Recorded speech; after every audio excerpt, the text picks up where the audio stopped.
are you when no one is watching? I would like to read you a somewhat popular quote by Margaret Atwood. Male fantasies, male fantasies. Is everything run by male fantasies? Even pretending you're not catering to male fantasies is a male fantasy. You are a woman with a man inside watching a woman. You are your own voyeur. I thought this was an interesting quote by Margaret Atwood. It was a quote I thought about after watching a very interesting movie. The movie is called Raise the Red Lantern. It's a beautiful film that explores the landscape of 1920s China. We have our main character, 19-year-old Song Lian, who is forced to leave university after her father's death, and she becomes a concubine for a very wealthy man and enters into what I think is a version of Michel Foucault's Panopticon. This idea is interesting. It was an idea that was inspired by my trip to Paris. I was exploring many museums. I went to a contemporary exhibit at the Palais de Tokyo. There was an exhibition which was very much inspired by Foucault's theories and ideas. I think Foucault is a very prominent French figure. I saw his name a lot when I was in Paris, in the museums and bookstores, even in some cafes I went to. There would be some literature from Foucault or some art pieces inspired by Foucault's ideas. I did learn quite a bit, and I did learn a few new things about Foucault and about some of his theories and ideas while I was in Paris. Then I came home and I picked this movie at random because I had seen a shot of it on Pinterest, I think it was, and it was such a beautiful shot. I just had to watch it.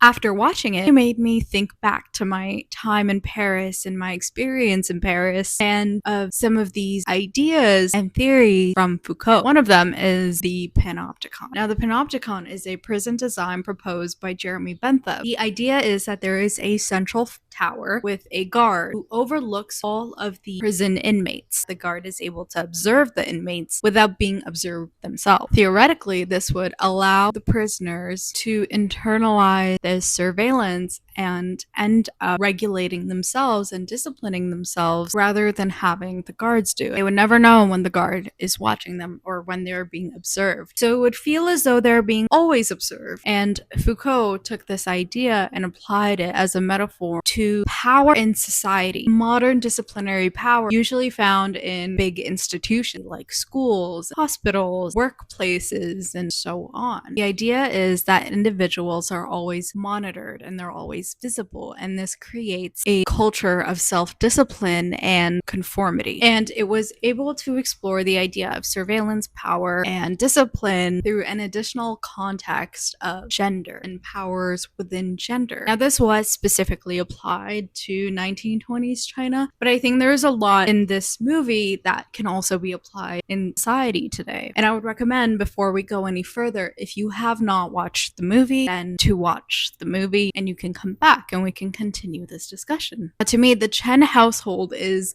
a microcosm of Foucault's idea of the panopticon. The husband, or the master as they call him in the movie, is always hidden. We never see his face. Even when he is in full shot, he's always hidden. His face is a blur. But his power is very absolute and you feel it. It's always present. He is the unseen watcher that Margaret Atwood described. We have the four wives who are sequestered in this house. We never really see them outside of this house. It's almost as though they are completely separate from society, almost as though they're in a prison. Throughout the film, we're constantly being shown very claustrophobic shots. Even in scenes where you can see the sky, it is somehow still very suffocating and claustrophobic. And it really gives you this feeling of being in a prison and being imprisoned within this household. I feel was very intentional in the director's part. We then have this ritual of lanterns. So every night, the master chooses one wife to spend the night with. That wife ends up getting certain favors because the master chose her. She gets to pick the meal the next day, for example. She gets a foot massage. She gets to be a little pampered, and she gets some power. It ends up creating a hierarchy within the four wives, and this is a big deal. In a conversation with the second mistress, Song Lian gets told, "You don't want to be alone in this family. No foot massage for a few days, and the servants don't treat you the same," which goes to show how the master's power is always present, even when he's not there. And this power penetrates the many different aspects of these women's lives. Even the servants don't treat them the same if they aren't being favored by the master. And the women learn that how they appear is very crucial to their success and their survival within this household. I think a great example is the second mistress, who, although she appears very kind and warm on the outside, she ends up backstabbing Song Lian, our main character. She is described in the movie as someone who has an angel's face but a scorpion's heart. She must appear as someone kind while being cunning at the same time in order to survive. And we, as the viewer, can understand her because she needs to do what she needs to do in order to survive in this household. We also learn that women are second to men, even in the birthing order. The second mistress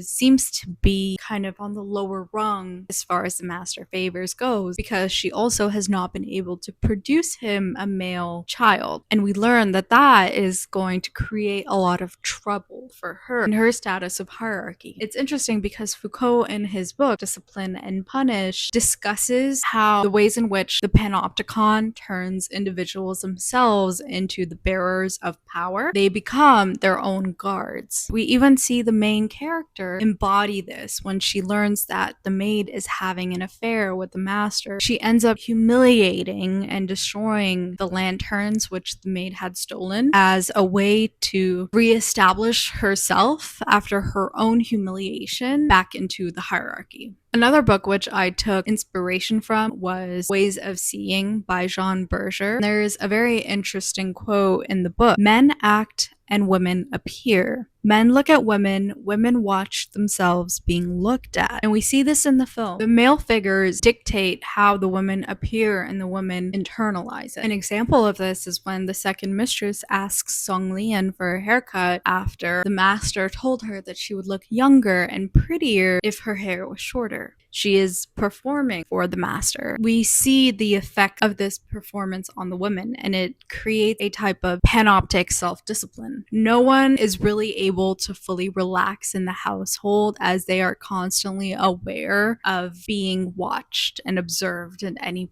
point. Even when one of the mistresses dares to sort of break out of that panoptic prison, the punishment is very severe. When the third mistress was having an affair, something that the master does very often, she is taken to the attic in the household and unalived by the male servants of the house. So the punishment of choosing to break out of this panoptic prison is very severe. I think this film has allowed me to reflect on a lot of these things and a lot of displays of power. I think we can apply a lot of this in today's society as well. In contemporary life, we exist within a system of constant visibility with social media and schools and our work. All of these institutions operate under the principles of constant surveillance and performance. In these institutions, people become both the subjects and the agents of control. At work and at school, people's performance is continuously tracked and assessed, and it creates this constant pressure to perform and perform really well. And if you don't perform and if you choose not to perform, you end up failing out of school or getting fired, and it has a very real world impact, a real life impact. This power becomes internalized and it shows up as anxiety and this constant need to perform and a constant need for self-improvement. On social media, people curate themselves under the implicit gaze of the viewer. I think for women especially who tend to be subjected to heightened visibility and evaluation, it creates a platform where women are constantly judged and scrutinized for every aspect of their lives. Like the women in Raise the Red Lantern, they anticipate this judgment and preemptively adjust themselves and their behavior. We see this with Instagram, and it's where women are modifying their faces in order to fit in. They have internalized the constant surveillance of social media of the viewers, and this ends up limiting their autonomy. I think another example of this is child actors and child stars who grow up in the limelight and they are under constant surveillance and always seen, and they have to perform. They internalize the surveillance and they end up monitoring themselves, and when the pressure gets too much, they break.